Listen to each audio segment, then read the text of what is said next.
This guy, he had virtually everything you could ever want, and yet he was more empty than he could have imagined. And as I was talking with him, what became clear to me was that part of the reason he felt so hopeless was because he was in his mid-20s, and he already had everything that he thought would make him happy.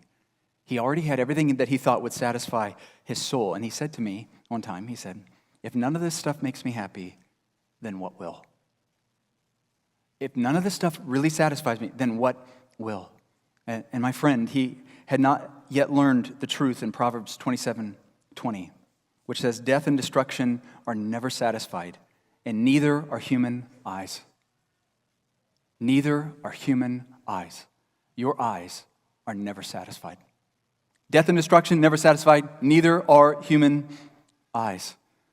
And so because of this, we keep chasing, we keep pursuing all the things in this life that we believe will give us true satisfaction. We assess what's missing in our lives. What am I missing in my life?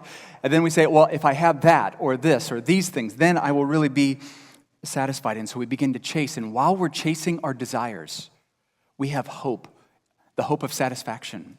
The problem is when you get them. What happens when you get your desires? So often there's a massive letdown.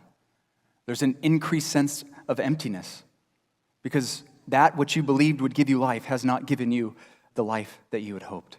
And so naturally we chase and we chase and we chase.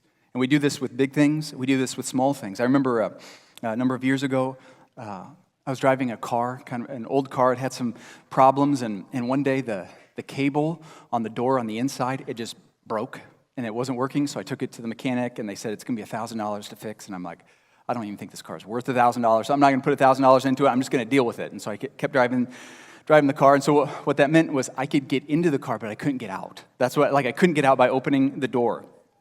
And so I said, that's fine, I'll just roll down my window. But then winter came.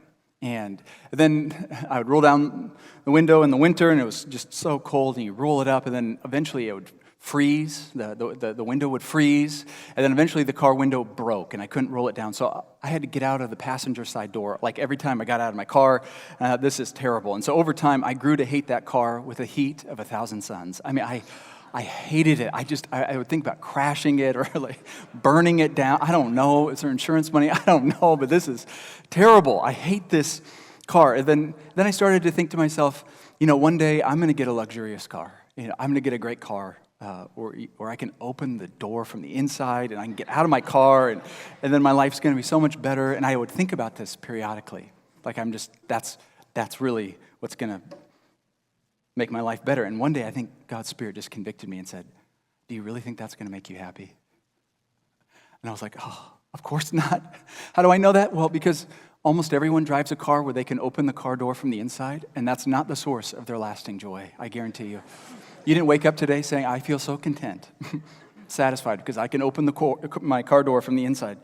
And so why did I think that way? Well, I thought that way because the way our life works, we live one day at a time, and we assess, what am I missing?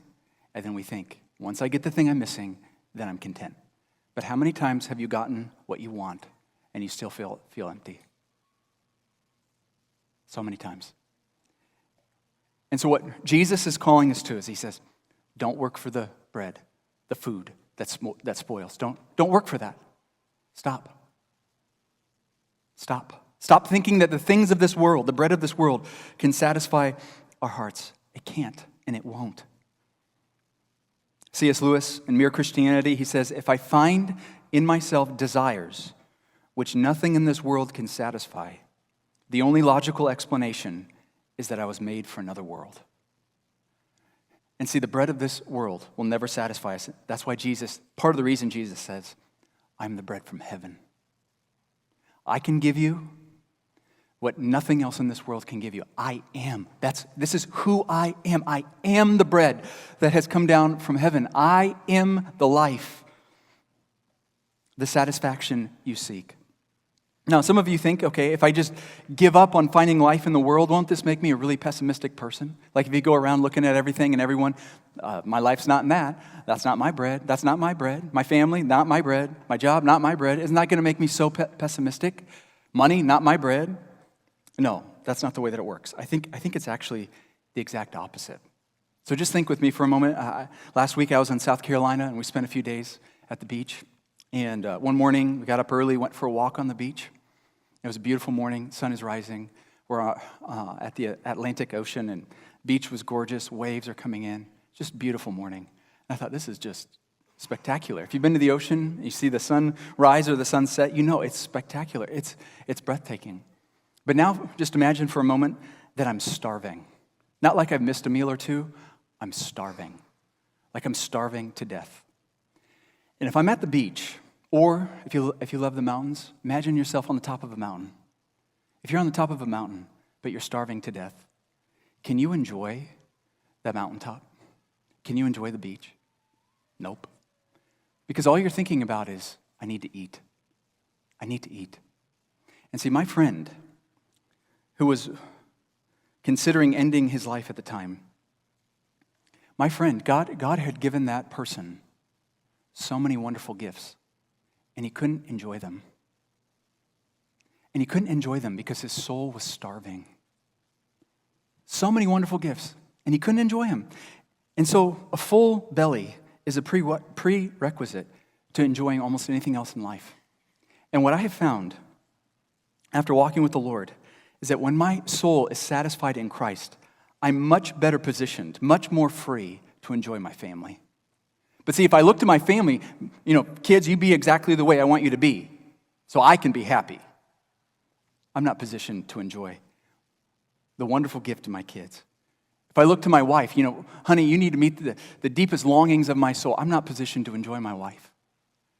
When it comes to pastoring a church or my friendships or whatever it is, if I'm trying to eat that bread to satisfy my soul, I'm not positioned to enjoy what God has given me. But when my soul is content in Christ, you begin to see over and over and over again that everything in life is a gift. And you're much more free to enjoy the life that God gives us. And so, brothers and sisters, I would urge you, just give up. Give up on finding life in the things of the world.